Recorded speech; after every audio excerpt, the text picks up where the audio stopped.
Hello, I'm Roy Whiffin, and this is an early rant this week. I went to a gala last night for the Second Mile Ministries, and they gave a presentation there that absolutely blew my mind. As I told you previously, we are the highest taxed county in the state, and we spend money, our city money, like our Bridge to Nowhere for 21 million and our Festival Park for 21 million and our speed bump for 400,000 and on and on and on. This ministry does work for those poor souls that find themselves in financial and different situations that they have no control over, and they help them out with food and finding them somewhere to live and helping them to get a job, etc. A very, very worthwhile organisation. But one of the things that, as I say, blew me away was the fact that if you take the top 10% of the population of Fort Bend County out, 90% of that population is then on the poverty line. 90% of Fort Bend County population is on the poverty line. When you come down to the city of Sugarland, it's around about 15%. Now, these people in general aren't looking for a handout, they're looking for a hand up. And we need to think seriously in the future of Sugarland and Fort Bend County. What sort of humans are we?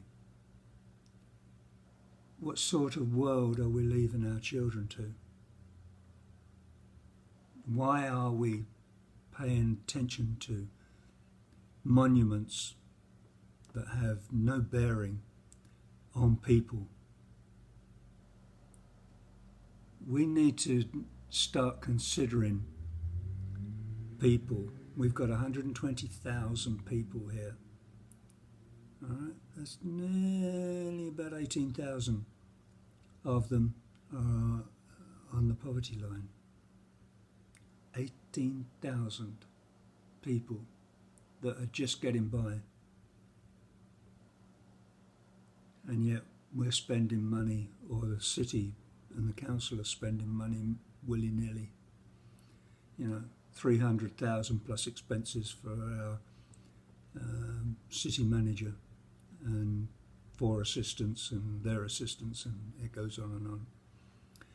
But anyway, and then people say, oh, well, it doesn't come out of that account, it comes out of this account. It doesn't come out of that account, it comes out of this account.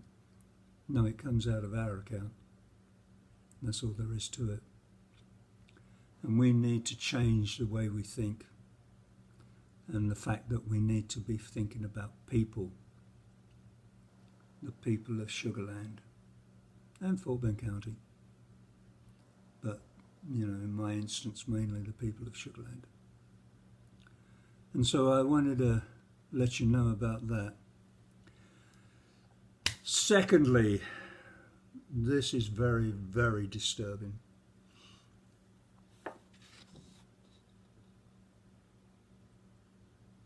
This is a letter sent out by the principal of Foster High School. What happened here was that a 19-year-old girl and a 14-year-old boy outside the cafeteria at Foster High School started having sex. Not in private, but with a large audience of the children of the school. So from 14 years upwards, a large portion of these children were watching these two people have sex.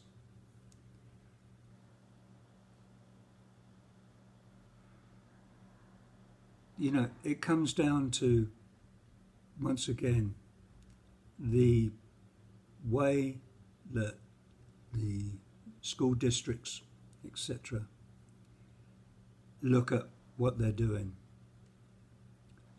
And what they're doing is very, very little.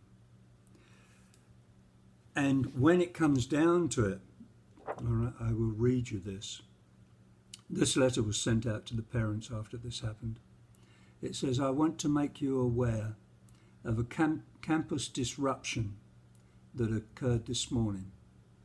2 students were caught engaging inappropriately activities on the school grounds in view of a large number of students. Now, if you were a parent, you'd say, oh, okay, having a fight or whatever it was. No, they were having sex. And where was the school police? Where were any of the administrators? Where was the principal? And Jerry Kipping is the principal there. And that was his idea of an apology to parents. It's like Kempner with their fights and everything. Did we even get an apology for that? We're going from bad to worse as far as our morals are concerned, and as far as how we treat people. This is supposed to be education, all right? This is supposed to be education. This is not 2 dogs going at it. This is a 19-year-old girl and a 14-year-old boy. Now, I understand that the district attorneys got involved, but, as per normal with these things, they're swept under the carpet. You don't hear any more about them. They're gone. And yet it's your children at school that are being presented with this sort of stuff. 9 out of 10 children that go to school are educated by their parents that there are certain things you don't do. There are certain things you don't say. There are certain things you don't take. And in the main, they accept this sort of thing. But here, you've got a situation where it's like theatre, It's a case of they didn't do it in private, they did it in front of an audience. And if there was enough of an audience there, why wasn't there somebody there that was in control that could see it at the same time and stop it? Why is it that teachers are having to stop fights and the police aren't there to deal with it? And why isn't there some way of reprimanding these people? Now, I know in this instance that the 2 involved, as I said, in front of the district attorney. But this is getting to a point where, as a parent, you send your child to school to learn, to become a member of society, not to watch 2 children having sex outside the cafeteria. I don't know where we're going, and I don't know how we're going to go forward. So they're the 2 things that I've got to say this week. I hope they resonate with you. I hope you're appalled, and I hope you're looking to do something about it. Maybe it might be that you need to vote for some new people, whether it's in the school district or whether it's on the council. And with that, I'll say goodbye and talk to you next week.